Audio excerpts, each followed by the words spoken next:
Bonsoir, chers étudiants. J'ai un réel plaisir d'être avec vous ce soir pour vous présenter le cours d'anatomie relatif au médiastin. Évidemment, nous avons eu la chance à plusieurs reprises de contempler ce médiastin en étudiant les poumons, puisque le médiastin, c'est l'espace situé entre les deux poumons. En étudiant le cœur est situé dans le médiastin, les gros vaisseaux se trouvent au niveau du médiastin. Alors, cette partie de l'organisme, ce compartiment de l'organisme, contient des organes nobles. Et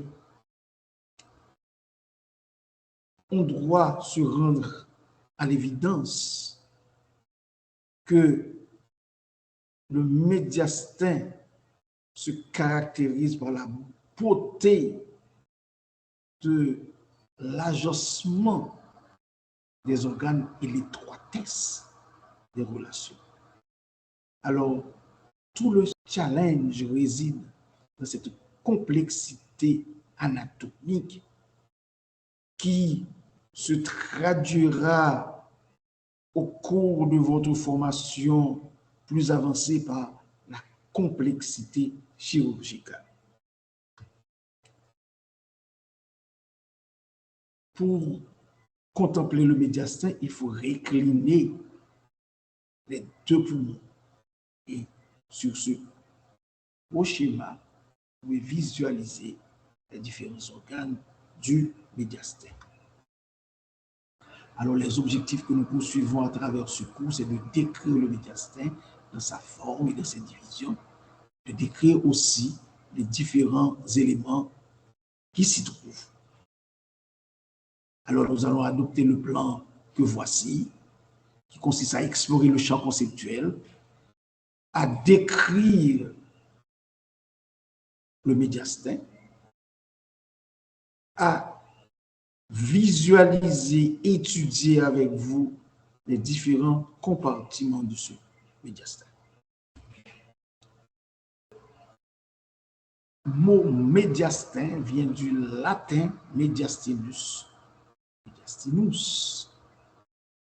qui signifie se tenir au milieu.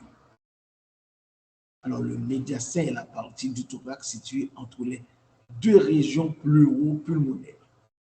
Il contient de nombreux organes entourés de tissus conjonctifs lâches et de tissus adipeux. D'ailleurs, vous êtes très habitué avec ce schéma qui vous a été présenté lors de l'étude anatomique du cœur et lors de l'étude anatomique des poumons. Alors, le médiastin se présente grossièrement comme une pyramide tronquée à base inférieure, représentant environ le cinquième du volume de la cage thoracique. Chez l'adulte, la hauteur se situe entre 15 et 20 cm, la largeur entre 4 et 5 cm en haut et de 12 à 15 cm en bas. Évidemment, il s'agit d'une pyramide. Alors, ce médiastin est limité en avant par le sternum, en arrière par la colonne vertébrale, de D1 à D12, en haut par l'opercule thoracique, en bas par le diaphragme et latéralement par les plèvres médiastinales.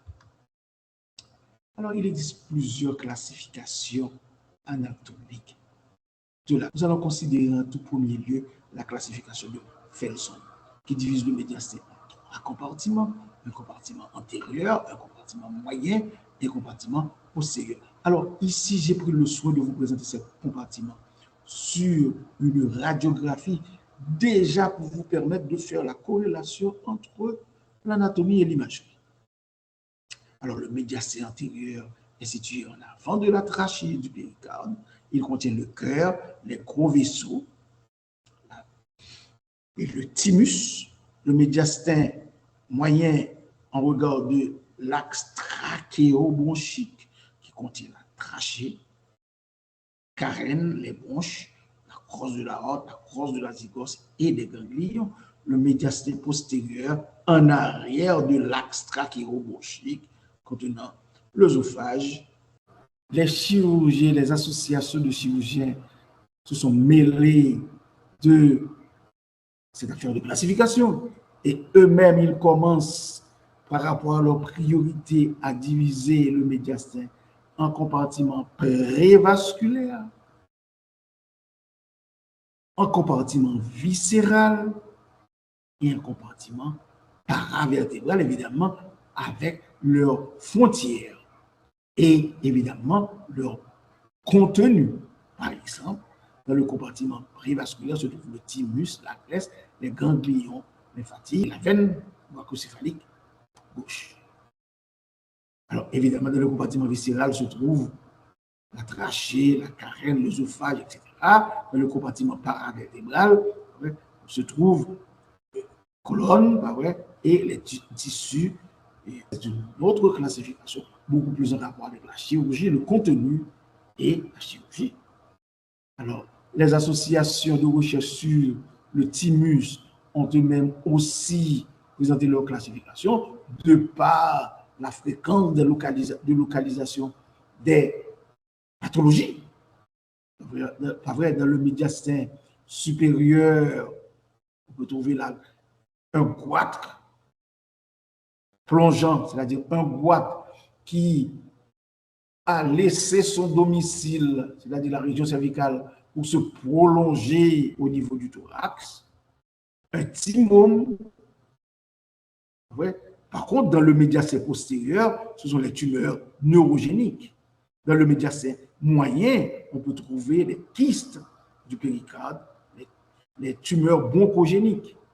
Alors, autant de pathologies que l'on peut diagnostiquer, que l'on peut répertorier à partir de leur localisation anatomique. Alors, nous allons considérer le modèle de Felson pour progressivement placer avec vous tous les organes du médiastin et vous permettre d'avoir une vue complète de l'ensemble organisationnel de cette partie de l'organisme. Alors, le médiastin antérieur est occupé par le thymus, les vaisseaux supracardiaques, le cœur et son péricarde, comme vous pouvez le constater sur ce schéma. Le thymus, c'est un organe lymphoïde, un cervico-thoracique situé dans une loge fibreuse appelée loge thymique, qui est limitée en avant par le sternum en haut et le ligament sternopéricardique supérieur en bas, en arrière par la lame thyro-péricardique en haut et le péricarde fibreux en bas, latéralement par les poumons. Je vous fais grâce de ces dimensions et de sa consistance. Alors, pour chaque lobe, on distingue un corps et deux extrémités supérieures et inférieures. Les deux extrémités supérieures sont dirigées vers le cou et atteignent à peu près le corps thyroïde. Le thymus, évidemment, est vasculé par les vaisseaux que je vous demande d'aller approfondir. La veine cave supérieure a été déjà étudiée lors du cours sur l'anatomie du cœur et des gros vaisseaux. Cela ne nous empêche pas de vous présenter ce vaisseau dans sa trajectoire jusque vers, c'est-à-dire drainant les veines de la partie supérieure de l'organisme, dans les veines du cou, et se prolongeant vers le bas pour se déverser au niveau de l'oreillette droite en recueillant, le sang venu de la veine azygos, évidemment de la crosse de l'azygos. L'aorte ascendante a été déjà étudiée. Nous n'allons pas revenir là-dessus, mais je vous demande toujours de reprendre les notions dans le cadre d'une consolidation des connaissances, et c'est que le tronc de l'artère pulmonaire que je viens de vous présenter lors de l'étude de la vascularisation des poumons, les nerfs phréniques présentés à plusieurs reprises, de leur origine au niveau du cou jusqu'au niveau du diaphragme où il se termine, le cœur et le péricarde se trouvent désormais au niveau de votre cœur. Alors, jetons un coup d'œil sur le médiastème moyen. Le médiastème moyen se trouve la trachée, les divisions bronchiques, les artères pulmonaires gauche, crosse de la aorte, la crosse de la zygos et les lymphatiques. Ici, sur ce schéma, vous contemplez évidemment ce schéma qui est dirigé en haut et à droite, l'autre qui est dirigé en haut et en avant, vous permettre de contempler ces différents éléments. Le médiastème postérieur est situé en arrière de la trachée, comporte l'aorte thoracique, l'œsophage thoracique, le canal thoracique, le système azygos, les nerfs splenotiques et vagues. Alors, ici, des schémas vont vous montrer le canal thoracique. Je vous avais demandé, le canal thoracique que je vous avais demandé d'inclure dans vos travaux et dans vos travaux individuels. Alors, ce canal thoracique part de la citerne de Schill qui draine les lymphatiques de la région inférieure, va cheminer au niveau du pour se déverser dans le confluent jugulo-sous-clavier. Alors, ce canal thoracique est une importance capitale dans les interventions au niveau du thorax. Vous pouvez léser le canal thoracique.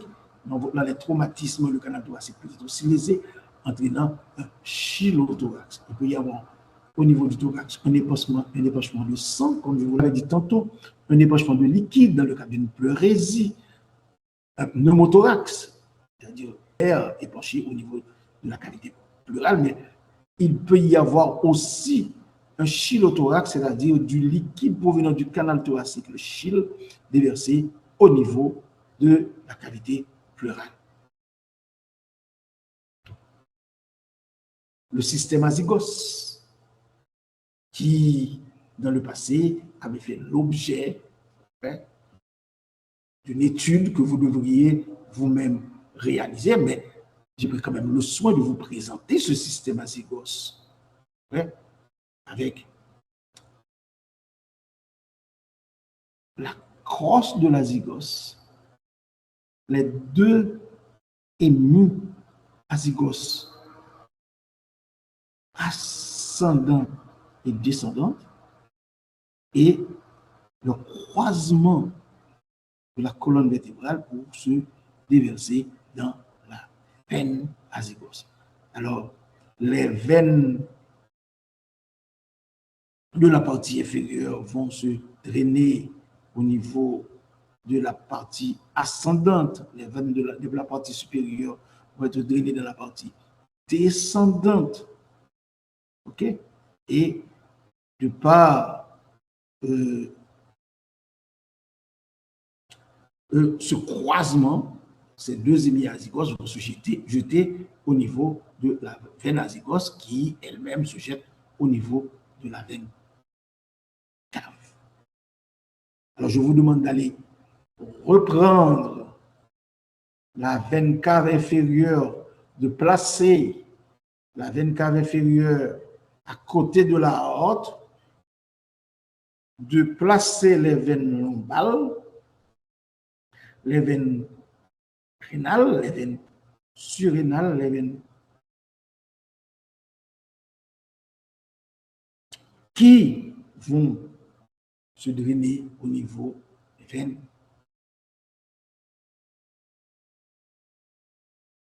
veines azygos. Alors, ici, il s'agit d'une vue antérieure du thorax pour vous montrer les nerfs vagues droite et gauche qui vont cheminer en entretenant des rapports assez importants avec l'œsophage, l'anatomie étant au service de la clinique. Quand vous réalisez une vagotomie, vous sectionnez le nerf vague au niveau de l'œsophage, et regardez les rapports du nerf vague avec aussi la trachée. Regardez aussi les nerfs récurrents, le trajet du nerf récurrent à gauche, contournant la crosse aortique, et le trajet du nerf vague à droite, contournant l'artère sous-clavienne. Alors ici, ce que j'essaie de faire avec vous, c'est de vous montrer la totalité des organes du thorax et leur topographie, leur agencement, évidemment selon un ordre anatomique, logique. Regardez, si on fait une coupe divisant le thorax en une partie antérieure et une partie postérieure, et que nous regardons la partie postérieure, nous avons enlevé la paroi antérieure du thorax, nous pouvons visualiser, nous pouvons dire que le sternum se trouve dans une main, dans l'autre main, nous regardons le cœur, le thymus, la veine cave, les troncs supra-aortiques. Et quand nous regardons le cœur selon une vue latérale, nous pouvons dire que nous voyons la trachée que nous avons visualisée sur une vue antérieure. Nous pouvons dire que nous regardons aussi, que nous contemplons aussi l'œsophage. Mais en plus, l'aorte, le cœur, les nerfs vagues, les nerfs phréniques, le plexus sympathique, la colonne vertébrale et le système azygos. Et si nous regardons un peu beaucoup plus, nous pouvons voir aussi les ganglions. Et ces ganglions font partie du système lymphatique. Alors, je vous demande de bien cerner ce médiastin afin de comprendre la totalité de l'anatomie de la cage thoracique, du contenu de la cage thoracique, avant même d'étudier les parois de la cage thoracique. Alors ici, je fais avec vous un exercice assez important. Il s'agit de regarder les ganglions du médiastin avec vous. Alors les ganglions du médiastin sont d'une importance capitale dans la mesure où ces derniers nous permettent de stadifier, c'est-à-dire nous permettent de réaliser un staging. Donc, je vais faire la terminologie anglaise de des tumeurs malignes des organes du médiastin. C'est-à-dire, je parle des poumons, je parle de la trachée, je parle de l'œsophage. Alors, on peut diviser les ganglions en ganglions médiastinaux supérieurs et parmi ces ganglions au niveau de l'étage supérieur, on peut trouver des ganglions paravertébraux, à gauche ou à droite, révasculaires, rétrotrachéales, paratrachéales, je dirais haut, et paratrachéales bas. Au niveau de la crosse aortique, on peut retrouver des ganglions sous-aortiques, des ganglions para-aortiques. Il existe aussi des ganglions médiastinaux inférieurs situés au niveau de la carène, au niveau para-œsophagien et au niveau du ligamentum pulmonaire. Alors, il existe des ganglions qui se trouvent au niveau du hile pulmonaire, des ganglions qui se trouvent au niveau des lobes interlobaires, des ganglions lobaires, des ganglions segmentaires et des ganglions sous-segmentaires. Alors, la présence de ces ganglions nous permet de déterminer la progression des tumeurs, c'est-à-dire leur localisation, avec leur métastase ganglionnaire, je peux m'exprimer ainsi. C'est-à-dire, il est important de bien comprendre et de bien maîtriser ce tableau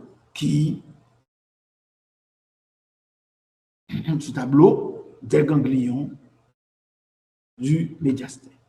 Alors, puisqu'il existe des ganglions au niveau du médiastin et que ces ganglions sont importants pour le staging, alors on peut réaliser la médiastinoscopie. C'est un instrument que l'on introduit dans le médiastin, soit au niveau du deuxième espace intercostal, c'est la médiastinoscopie de Chamberlain, soit au niveau sternal, c'est la médiastinoscopie conventionnelle. Et on peut regarder les ganglions et on peut prélever ces ganglions pour un examen histopathologique. Actuellement, on a tendance de préférence à utiliser la sonographie combinée à la bronchoscopie. C'est ce qu'on appelle le EBUS, c'est-à-dire la sonographie endobronchique. Du moins, c'est l'ultrasonographie endobronchique qui vous permet, évidemment, de visualiser les ganglions. Ouais. Vous voyez la combinaison entre l'échographie et la bronchoscopie qui vous permettent non seulement de visualiser, mais de prélever aussi, de réaliser des biopsies au niveau de ces ganglions. Maintenant, puisque l'anatomie est au service de la clinique, quelles sont les applications cliniques de cette étude anatomique? Alors, si vous avez une perforation de l'œsophage, l'air peut passer de l'œsophage au médiastin. Dans ce cas, il est réalisé. Dans ce cas, est réalisé un pneumomédiastin. Si vous avez une infection de l'arrière-gorge, si vous avez une infection dentaire, par exemple, une infection, il existe à partir de la configuration des fascias du cou une communication directe avec les compartiments du médiastin.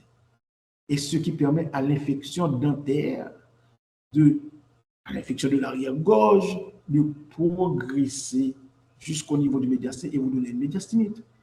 En plus, lorsque vous réalisez une sternotomie médiane, si les conditions d'asepsie ne sont pas réalisées, et même si les conditions d'asepsie sont réalisées, s'il existe des problèmes d'ordre immunitaire chez le patient, l'os peut s'infecter, le sternum peut s'infecter et entraîner une médiastine parce que la paroi antérieure du médiastin est constituée par le sternum.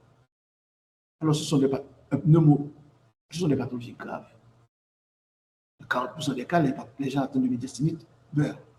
Ici, c'est l'image de pneumomédiastin. Si vous voyez un pneumomédiastin chez quelqu'un qui a été fait une endoscopie ou qui a eu un traumatisme, il faut penser d'emblée à une pathologie de l'œsophage. Ici, un scanner de médiastinite. Regardez l'épanchement que vous avez ici, bilatéral, et regardez le médiastin ici. Le processus inflammatoire intéressant tous ces organes nobles, c'est-à-dire c'est une infection d'une gravité importante. En conclusion, le médiastin est une région contenant des éléments vasculaires, nerveux, respiratoires, digestifs et glandulaires. C'est aussi un carrefour lymphatique important. Il est en continuité et en contiguïté avec les régions cervicales, abdominales et rétropéritonéales. Son contenu, ses rapports, sa situation au centre de la cage thoracique en font sa complexité étonnante et, je dirais même, merveilleuse. C'est là que je vais m'arrêter. Au secours, si vous avez des questions.